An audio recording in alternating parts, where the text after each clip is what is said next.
अभिप्रेरणा सर्वोत्तम का राजमार्ग है, अर्थात आप सभी को मोटिवेट रहना है जिससे आप अपने मार्ग की ओर अग्रसर रह सके। इसी के साथ हम आप सभी का स्वागत करते हैं आपके अपने यूट्यूब चैनल बर्मन क्लासेस में।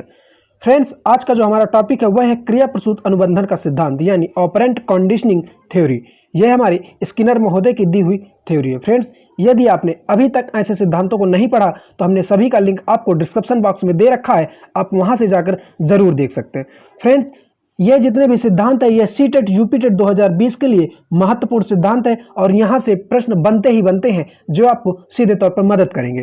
तो फ्रेंड्स, यदि आप हमारे चैनल पर नए हैं तो हमारे चैनल बर्मन क्लासेस को सब्सक्राइब करें और बेल आइकन जरूर दबा लें जिससे आने वाली अपडेट आप तक पहुंचती रहे। तो आइए वीडियो की शुरुआत करते हैं।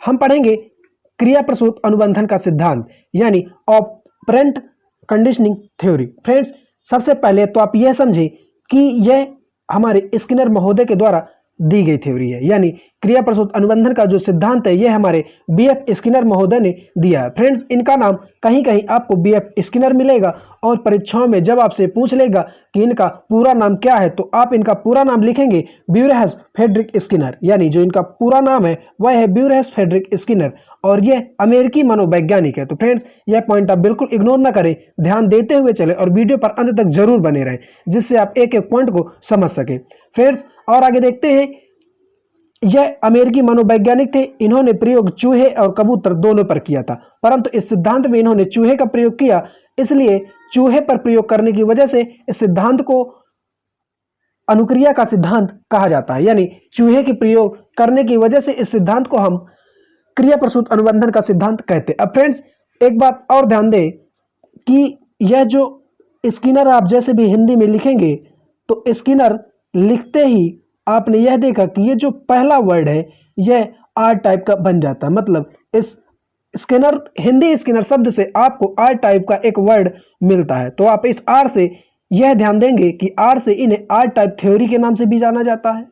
फ्रेंड्स, इसके और भी रीजन है, वह रीजन मैं आपको बताऊंगा कि आर टाइप थ्योरी इसे क्यों कहा जाता है, परंतु यह आपके लिए एक ट्रिक का काम करेगी कि इसे आर टाइप थ्योरी भी कहा जाता है। जैसे भी आप कहीं हिंदी में स्किनर लिखा देखें तो आपका जो पहला वर्ड होगा वह आपको इंग्लिश के आर अल्फाबेट से मिलता जुलता मिलेगा। तो फ्रेंड्स, इससे आप समझ सकते हैं कि इसे आर टाइप थ्योरी कहते हैं और इसी आर से आप यह भी अनुमान लगाएंगे कि इस अनुमान क्या लगाएंगे, यह आप ध्यान देंगे कि इसे इन्होंने रैट पर प्रयोग किया यानी चूहे पर प्रयोग किया। तो आपसे पूछ लिया जाता है कि इन्होंने किस पर प्रयोग किया और किस सिद्धांत को आर टाइप थ्योरी कहा जाता है। तो फ्रेंड्स, आप ध्यान देंगे कि स्किनर के सिद्धांत को आर टाइप थ्योरी कहा जाता है और इन्होंने चूहे पर प्रयोग किया।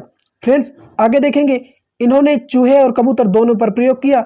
तो जो चूहा था वह अनुक्रिया करता है, यानी अब अनुक्रिया करता किस प्रकार है वह आगे मैं आपको फिगर के माध्यम से थोड़ा सा समझाऊंगा। और जो हमारा भोजन है वह हमारा पुनर्बलन है यानी आर। तो फ्रेंड्स, अभी तक जितने सिद्धांत हमने पढ़े हैं तो उसमें आर और एस दो चीजें होती थी, यानी अनुक्रिया और उद्दीपक होता था। तो उसमें जो उद्दीपक होता था उस उद्दीपक को इन्होंने उद्दीपक ना मानकर पुनर्बलन माना, अर्थात रिफोर्समेंट कहा है। तो फ्रेंड्स, उसी उद्दीपक को इन्होंने पुनर्बलन कहा, इसलिए एस हटकर हमारा आर आ गया और इस सिद्धांत में उद्दीपक की कोई चर्चा नहीं हुई, यानी एस की कोई चर्चा नहीं होती, इसलिए इस सिद्धांत में एस है ही नहीं और जहां देखो आर ही आपको मिलेगा, इसलिए इस सिद्धांत को आर टाइप थ्योरी के नाम से जाना जाता है। तो आपने जाना कि इसे आर टाइप थ्योरी और किन कारणों से कहते हैं। फ्रेंड्स, इसमें यह भी ध्यान देंगे कि इसमें उद्दीपक होता ही नहीं, इसमें इन्होंने उद्दीपक को पुनर्बलन कहा है, जबकि अन्य सिद्धांत के मनोवैज्ञानिकों ने उद्दीपक को उद्दीपक माना, यानी जिसे इन्होंने पुनर्बलन माना उसको उन्होंने उद्दीपक कहा। फ्रेंड्स, आगे चलते हैं, थोड़ा सा फिगर के माध्यम से समझते हैं। उससे पहले हम यह जान लेते हैं कि पुनर्बलन हमारा होता क्या है और यह कितने प्रकार का होता है। तो जो हमारा पुनर्बलन होता है, तो अब ध्यान देंगे कि किसी भी क्रिया को करने के बाद दिया गया परिणाम, यानी जैसे कक्षा में कोई बालक शोर मचाता है तो उसको आप डांट कर शांत करवाते हैं। जैसे किसी कक्षा में बालक किसी आपके प्रश्न का सही उत्तर देता है तो आप उसकी तुरंत प्रशंसा करते हैं, तो वह हमारे सकारात्मक और नकारात्मक पुनर्बलन है और यही हमारे पुनर्बलन का अर्थ होता है। पुनर्बलन हमारे दो प्रकार के होते हैं, एक सकारात्मक एक नकारात्मक। सकारात्मक में मैंने आपको बताया कि जैसे किसी कक्षा में कोई बालक आपके प्रश्न का सही उत्तर देता है तो आप उसको तुरंत पुरस्कार देते हैं, तुरंत प्रशंसा करते हैं। और यदि कोई बालक कक्षा में शोर मचा रहा होता है तो आप उसको तुरंत डांट देते हैं। यानी किसी भी नकारात्मक व्यवहार को नकारात्मक पुनर्बलन के द्वारा रोक दिया जाता है। तो आप समझ गए कि सकारात्मक पुनर्बलन क्या है और नकारात्मक पुनर्बलन क्या है। अब फ्रेंड्स, इन्होंने किस प्रकार से अपने सिद्धांत पर प्रयोग किया और इन्होंने किस प्रकार चूहे और भोजन को सम्मिलित कर इन्होंने अपना प्रयोग किया। तो फ्रेंड्स, हम देखेंगे कि जो हमारे स्किनर महोदय हैं उन्होंने एक बॉक्स बनाया था। एक बॉक्स में उन्होंने चूहे को रखा था और वो चूहा कैसा था, वह चूहा भूखा था। जैसे थॉर्नडाइक महोदय ने बिल्ली को रखा था और वह बिल्ली भूखी रखी थी। फ्रेंड्स, यहाँ पर एक हमारा लीवर लगा हुआ है जिसपे पैर पड़ने से यहाँ का गेट खुल जाता है और यहाँ रखा हुआ भोजन चूहे को प्राप्त हो जाता है। फ्रेंड्स, यह हमारा भोजन है। तो फ्रेंड्स, थॉर्नडाइक महोदय ने बिल्ली को अनुक्रिया कहा था, तो यहाँ पर भी हमारे स्किनर महोदय ने चूहे को अनुक्रिया कहा, यानी अनुक्रिया आर, यानी जो रिस्पॉन्स होता है वह हमारी अनुक्रिया होती है। और जो यहाँ पर भोजन था इसे अन्य मनोवैज्ञानिक उद्दीपक मानते हैं, परंतु इसी उद्दीपक को हमारे स्किनर महोदय ने उद्दीपक ना मानकर इन्होंने कहा कि यह पुनर्बलन है, यानी रिफोर्समेंट। तो इसको आर और यह भी आर, यानी इस पे एस की कोई बात नहीं होती, दोनों आर ही है। अब फ्रेंड्स, समझाने का मतलब यह है कि समझने का प्रयास यह करें कि चूहा पहले बॉक्स के अंदर क्रिया करता है और वह भोजन की तलाश में रहता है, उसको भोजन नहीं मिलता। अचानक उसका पैर इस लीवर में पड़ जाता है और खट से एक आवाज आती है जिससे वह खाने तक पहुंच जाता है और वह खाने को खा लेता है। फ्रेंड्स, इस प्रक्रिया में आप यह समझें कि चूहे के द्वारा क्रिया करने पर उसको तुरंत पुनर्बलन के रूप में भोजन दिया जाता है। यानी जो हमारे स्किनर महोदय हैं उन्होंने चूहे की क्रिया पर उसको तुरंत पुनर्बलन दिया, यानी तुरंत भोजन दिया। तो एक बात आपने यहाँ से और यह सीखी कि स्किनर महोदय कहते हैं कि यदि कोई व्यक्ति कोई क्रिया करता है तो हमें उसको तुरंत पुनर्बलन देना चाहिए। यदि वह सकारात्मक व्यवहार पर क्रिया करता है तो उसे सकारात्मक पुनर्बलन देना चाहिए, और यदि वह नकारात्मक पुनर्बलन व्यवहार पर कार्य करता है तो उसे नकारात्मक पुनर्बलन देना चाहिए। फ्रेंड्स, तो इससे हमारा अंततः निष्कर्ष क्या निकलता है, आप उसको देखें कि यदि प्राणी को सकारात्मक पुनर्बलन दिया जाता है तो वह अपनी क्रिया को दोहराता है, और यदि नकारात्मक पुनर्बलन दिया जाता है तो वह क्रिया को बंद कर देता है। फ्रेंड्स, जाहिर सी बात है, सकारात्मक पुनर्बलन से आप समझे कि यदि चूहा लीवर पर पैर मारते समय उसको भोजन मिलता तो वह सकारात्मक पुनर्बलन होता, और यदि वह जब चूहा लीवर पर पैर मारता है और उसको कोई पत्थर आता उसके सर पर लग जाता, उसको चोट लगती, तो जाहिर सी बात है वह नकारात्मक पुनर्बलन है। तो वह क्यों करेगा भाई, वह क्यों मार खाना चाहेगा, तो इसलिए वह क्रिया को बंद कर देगा। तो फ्रेंड्स, हमने इस प्रकार समझा कि इसका निष्कर्ष क्या है और उन्होंने किस प्रकार प्रयोग किया। आगे देखते हैं हमारे इस सिद्धांत के अन्य नाम क्या क्या हैं। तो फ्रेंड्स, इस सिद्धांत के जो हमारे अन्य नाम है वह है क्रिया प्रसूत अनुबंधन का सिद्धांत। यानी क्रिया प्रसूत अनुबंधन के सिद्धांत का मतलब होता है कि अनुक्रिया होना, यानी क्रिया प्रसूत का मतलब है अनुक्रिया, और अनुक्रिया से जानते हैं कि अनुक्रिया हमारी क्रिया से उत्पन्न होती है। यानी कोई भी जब आप क्रिया करते हैं तो वह हमारा क्रिया प्रसूत अनुबंधन का सिद्धांत है। हमारा साधना अनुबंधन का सिद्धांत के नाम से भी इसको जानते हैं, क्योंकि जब चूहा किसी भोजन के लिए कोई कार्य करेगा, यानी जब वह कोई क्रिया करेगा तो उसको भोजन मिलेगा, यानी अगर कोई साधना करता है तो उसको कुछ ना कुछ मिलता है। उत्सर्जित अनुबंधन, क्रिया करने के बाद जो उत्सर्जित हुआ वह हमारा उत्सर्जित अनुबंधन का सिद्धांत है। सक्रिय अनुबंधन का सिद्धांत, सक्रिय अनुबंधन का सिद्धांत इसलिए क्योंकि चूहा इसमें सक्रिय है, वह कोई ना कोई क्रिया करता है। जैसे थॉर्नडाइक महोदय में बिल्ली ने कोई क्रिया थी, मगर जो पावलोव का सिद्धांत था जिसमें कुत्ता कोई क्रिया नहीं करता था वह निष्क्रिय था, इसलिए वह निष्क्रिय अनुबंधन का सिद्धांत था।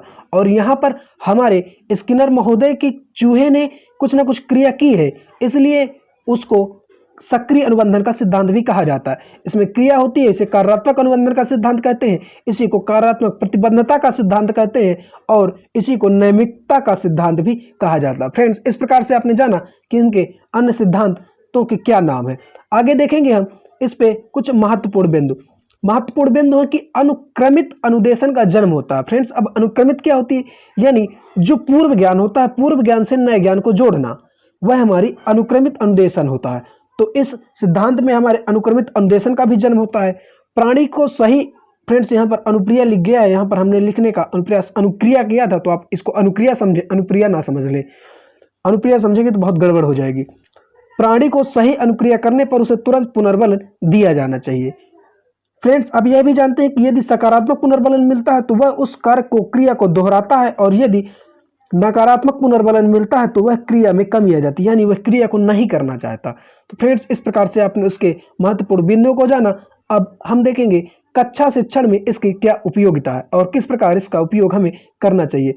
आप सभी ने बीटीसी या डीएलएड, बीएड के सेमेस्टरों में आपने जाके विद्यालयों में बच्चों को पढ़ाया होगा, तो वहां पर हमने पढ़ाया, परंतु उन सिद्धांतों के बारे में तब हमें इतनी जानकारी नहीं थी।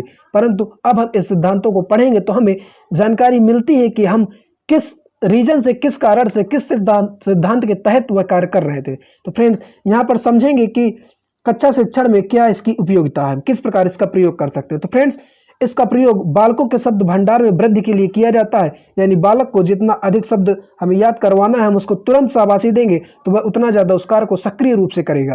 फ्रेंड्स परिणाम शीघ्र देना चाहिए। यदि बालक ने किसी भी प्रश्न का सही उत्तर दिया है तो हमें तुरंत उसे शाबाशी देनी चाहिए, और यदि वह थोड़ा सा भी शोर मचा रहा है, थोड़ा सा तो नहीं, अगर थोड़ा बहुत ज्यादा शोर मचा रहा है तो हमें तुरंत उसे रोक देना चाहिए, यानी हमें उसे तुरंत दंड देना चाहिए, डांट देना चाहिए, जिससे वह उस क्रिया को करना बंद कर दे, यानी नकारात्मक पुनर्बलन देकर उसके नकारात्मक व्यवहार को रोका जा सकता है। फ्रेंड्स बालक अनुक्रिया द्वारा सीखता है। फ्रेंड्स हर जगह टाइप पे अनुप्रिया लिख गया है, तो इसको आप अनुक्रिया ही समझे। बालक अनुक्रिया द्वारा सीखता है, यानी बालक कोई ना कोई क्रिया करके ही हमेशा सीखता है, बिना क्रिया किए कोई कभी नहीं सीख सकता। नकारात्मक व्यवहार को नकारात्मक पुनर्बलन द्वारा रोकना चाहिए, हमने आपको यह भी बताया। तो फ्रेंड्स इस प्रकार आपने समझा कि बीएफ स्किनर महोदय यानी ब्यूरेस फ्रेडरिक स्किनर क्रिया प्रसूत अनुबंधन का सिद्धांत दिया, और उन्होंने आर टाइप लर्निंग थ्योरी की भी से कहा। इन्होंने बताया कि क्रिया प्रसूत अनुबंधन का सिद्धांत कहलाता है साधनात्मक अनुबंधन का सिद्धांत, उत्सर्जित अनुबंधन का सिद्धांत, सक्रिय कार्यात्मक कार्यात्मक प्रतिबंधता अनुबंधन का सिद्धांत। फ्रेंड्स इस प्रकार से आपने इन सभी सिद्धांतों को पढ़ा, और यदि आपको यह वीडियो पसंद आया हो तो यह वीडियो आप लाइक करें और फ्रेंडों के साथ शेयर भी कर सकते हैं। फ्रेंड्स फ्री पीडीएफ के लिए आप हमारे 8756121993 व्हाट्सएप नंबर पर मैसेज करें, जिससे यह आपको पीडीएफ फ्री पर प्रोवाइड की जा सके। फ्रेंड्स यदि आपको यह वीडियो पसंद आया हो तो हमारे चैनल पर क्लासेस को सब्सक्राइब करें और बेल आइकन दबाना बिल्कुल ना भूलें, जिससे आने वाली अपडेट आप तक पहुंचती रहे। Thank you.